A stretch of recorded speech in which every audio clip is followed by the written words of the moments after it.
Everybody, it's Brian Reisman, and I'm here with Alex Skolnick, Ardeshir Farah, two guitarists I very much like, and I'm very happy after all this time you're collaborating. I mean, Alex, you're known for thrash metal, but you're also known for jazz.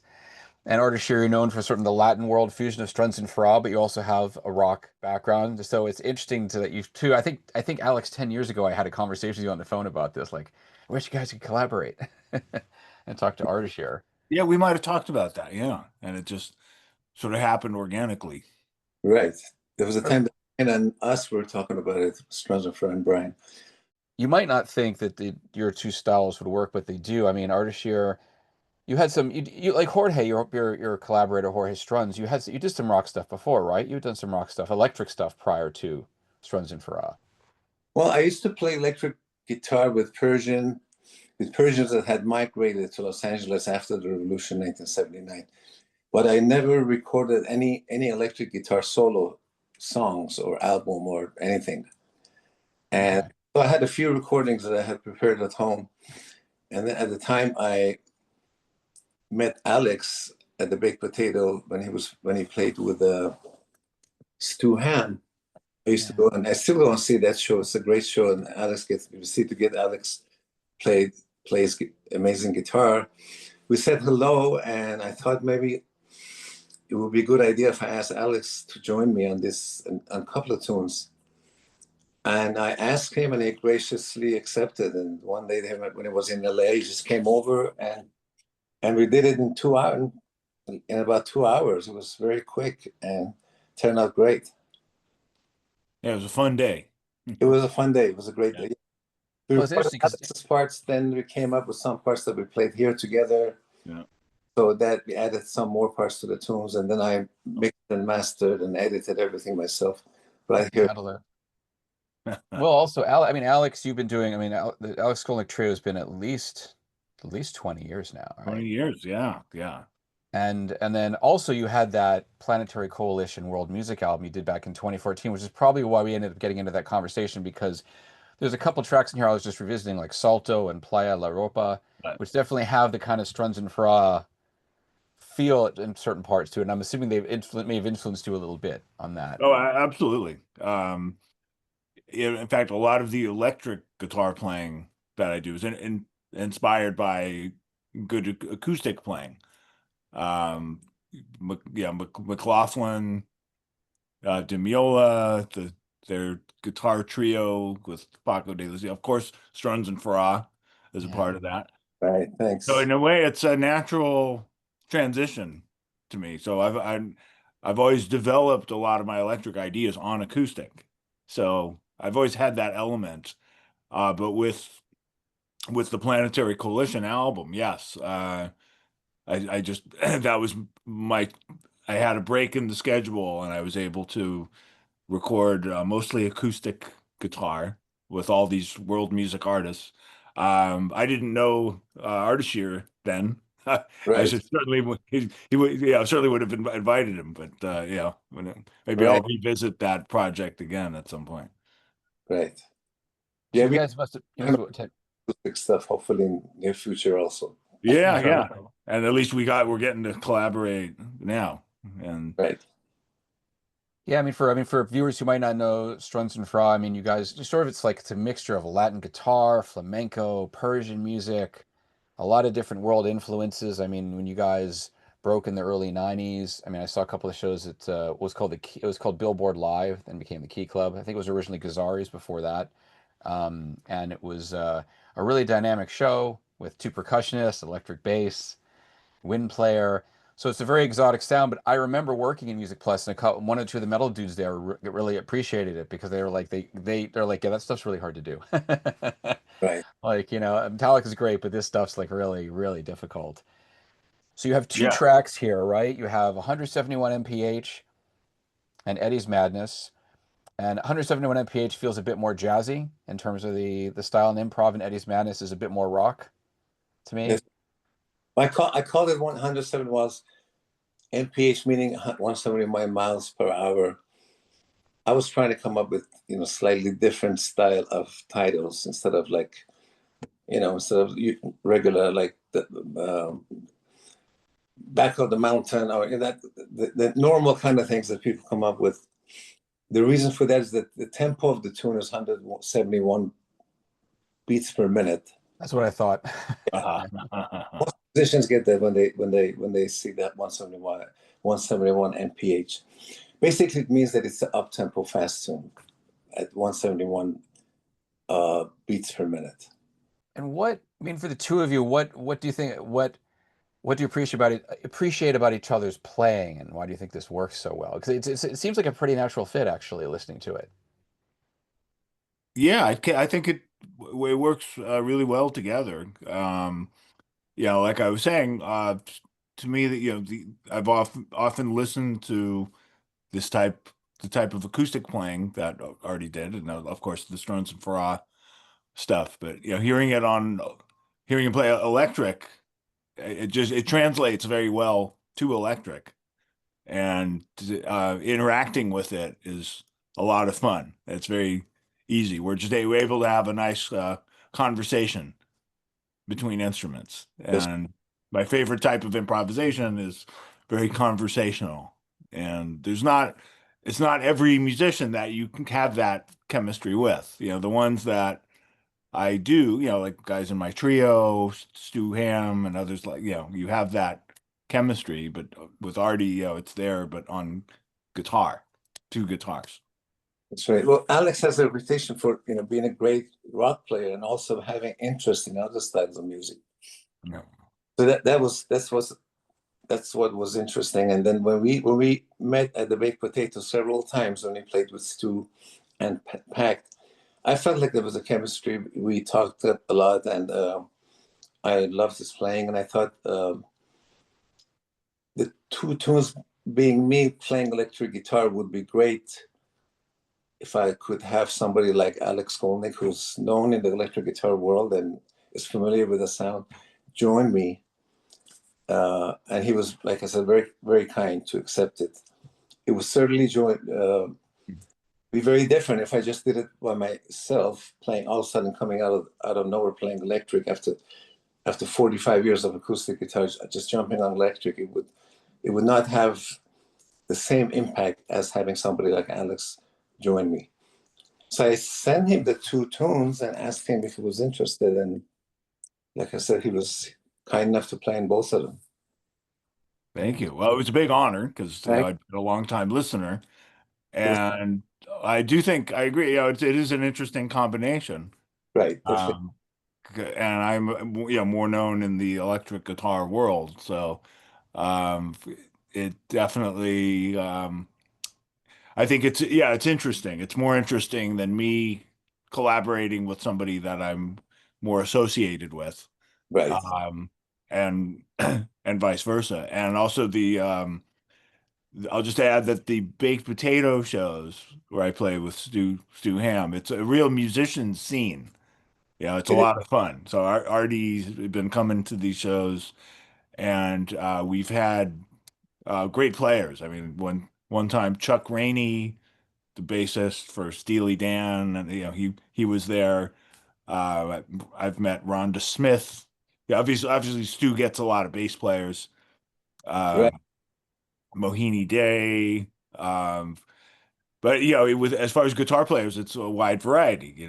Artie shows up. Tracy Guns has been to these shows, and one time I had to play with Steve Vai sitting in the corner, which was a little bit nerve-wracking, but I got through it.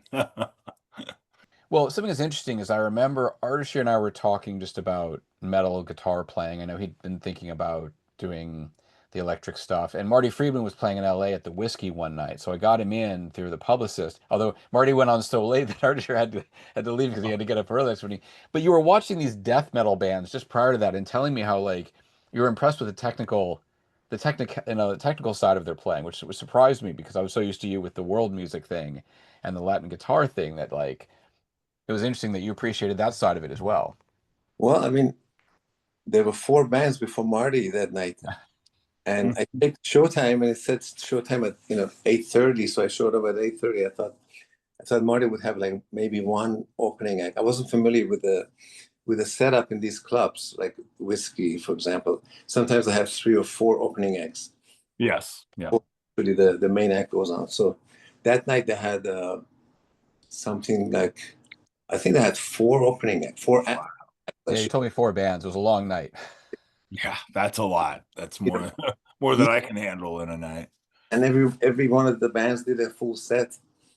And the guitar players in all bands were pretty amazing. They had, they had all the style. I mean, a lot of the styles down on electric guitar, and even though the music may have not been my favorite type of music in general with the singing, Yeah. but definitely the drumming, bass playing, and the guitar playing was very, very impressive in all of those. I don't remember any names, unfortunately, but in all of the 4 bands they had like really good guitar players playing uh, playing the picking technique extremely well, alternate picking technique extremely well. You know, in metal, especially extreme metal or very heavy metal, it's gotten much better. I remember I was a little bit of an outcast in a way in the early years of Testament because lead guitar playing for this type of heavy metal, it was much more garage band, less virtuosic, Right, Motorhead, right. Slayer, Venom. Yeah, it was this raw, sort of not polished guitar. And I was coming from, guitar players like Randy Rhoads and Van Halen and, these very technical players. Right, So it was right. very unusual. But now it's totally normal to have high quality technical guitar playing in And heavy music. And some of these guys are just, totally inspiring me. that's right. That's right. Well, I used to Yeah. club in London called the Speakeasy. Uh, the club was popular in the late '60s, very popular. Jimi Hendrix used to love the club, be there. A lot of these musicians were there like 4 or 5 nights a week. Oh, wow. Jeff Beck was there like practically all the time. Hmm. And I was, I used to go there. I became a member, and I used to go there like 4 or 5 nights a week. And the style back then was none of this, high technical picking technique. It was mostly the blues thing coming from the States. And I never saw Jimi Hendrix. He loved the club, and he played there many times. But unfortunately, he passed right at the time, right couple Hmm. months before he passed. I got to London, but I did see a lot of the rock guitar players back in the early '70s at the Speakeasy, and That must have been amazing.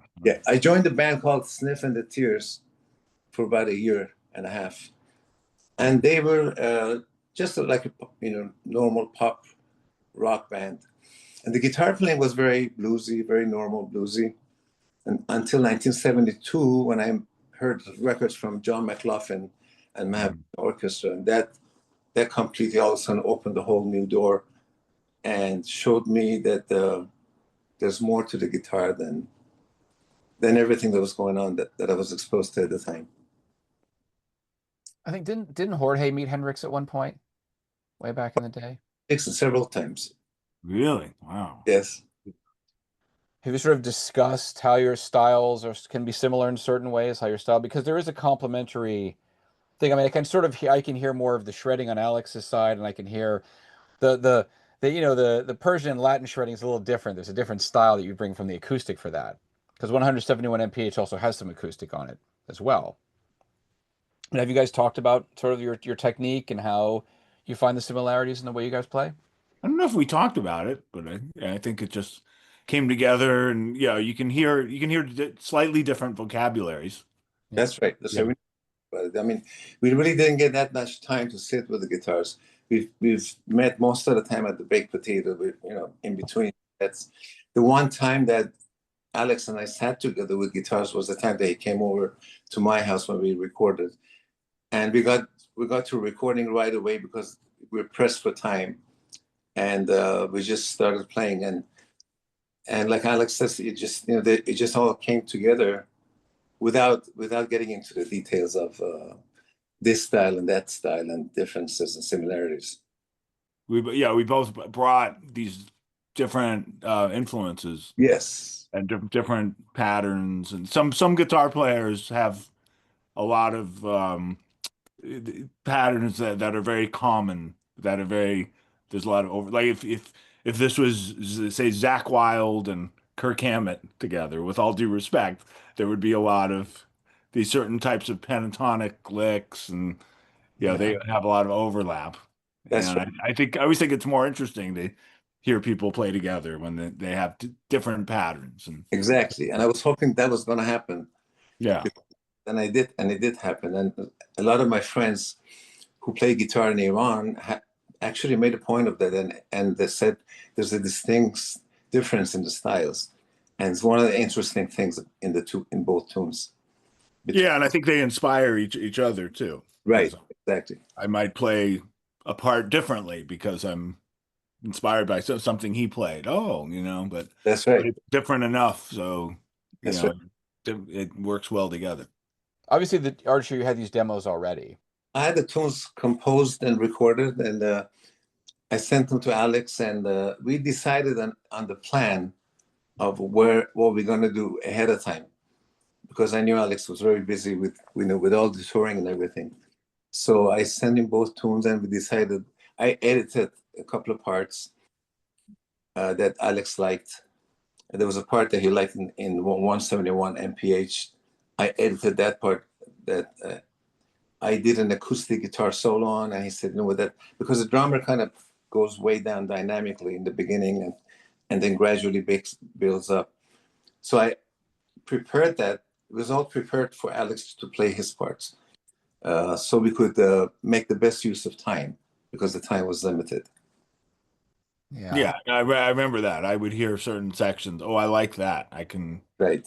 play, and the arrangement sort of came together, but it was already, the drums were already recorded, the rhythm was already there. So It was yeah, already on one of the tunes, the drums were already there. On the other one, I had a drum machine, if you remember, and then yes, I changed that. I changed it to real live drums after. yeah, and that added a lot too. It added a lot, right? Yeah, and it was good Wait, with the drum machine, but yeah, once you had the live drums, it really picked up speed. Yeah, Paul Alexander Gonzalez, the drummer, and because with the drum machine, it was just the same groove all the way through. Yeah. yeah. But with the real drums, I asked Paul to be creative in different sections, and he became very creative. There's 3 or 4 different, completely different, distinct grooves in that tune, Mhm. in Eddie's Madness. So who plays bass on this? I do on Oh, both. you do. Cool. Double duty. Yeah. So I know have you guys talked about doing some acoustic stuff as well? Because I know Alex, you got into that with the Planetary Coalition thing, especially, and Ardeshir, that's your forte. Well, Yeah, I would love to. That would be exciting. Yeah. right now, Jorge and I are busy with a very special, different kind of a project. Uh, once that's done, then I can get back to my solo recordings again, Uh-huh. and then definitely look at some ideas, and then send I do have some ideas that I've been thinking about sending to Alex, but I need to develop them a little bit more. Yeah, I have a couple ideas as well, and Right, right. There's a tune in 7/8 that I mentioned to you in the baked potato that yeah, is part yes, electric, but I like to see if that will be a possibility. So it's in the works. yeah, I have a couple ideas for cover songs too that we could Oh, try. cool. That might work. Yeah, that'll be nice. It'll be very, a little unpredictable, but I Right. think I'll love it. I don't want to give it away, but I think it could be cool. Yeah, That'll be great. yeah. If there was time, would you guys consider doing some shows? Like, would you do your own baked potato shows? Would you try to do a mini tour, try to bring some of the stuff, maybe play each other's stuff, and then also the original stuff you might do together? If there's enough material and if you get a chance to rehearse, the problem is that we don't live in the same city, and Alex is very busy, like traveling all the time. If I would love to if you get to rehearse it and have enough material, enough time to rehearse, basically. I would too. Yeah, I think it would be great. It's just a No, matter of scheduling, right, but it could happen. Yeah. right, right. Yeah, I hope more metalheads will kind of I think as some metalheads have gotten older, they've started to appreciate other things. I mean, I definitely from junior high and into and I was to high school, it was just like metal is all I wanted, you know. Then Yeah. I got to college and my drum teacher had been into Billy Cobham, and then I had a roommate who was into like 4AD music, you know, Cocteau Twins, Get Can Dance, who's into Brian Eno, John House, all this stuff. All of a sudden my world blew up. And what was interesting to me about it was that a lot of the instrumental music I got into, I'm like, oh, I actually already heard this on metal records. Because one of the big things of 80s metal records, as we know, is like that keyboard intro or that delicate acoustic guitar, like something that actually is not going to be like the rest of the song. But you would have these flavors, even something like Turbo from Priest, you know, was a very different vibe. And so I started realizing I'd heard some of these colors already, just not as consistently as I was in other genres of music. Do you ever Yeah. actually, Well, do you ever think about that, Alex? The fact that that was like that?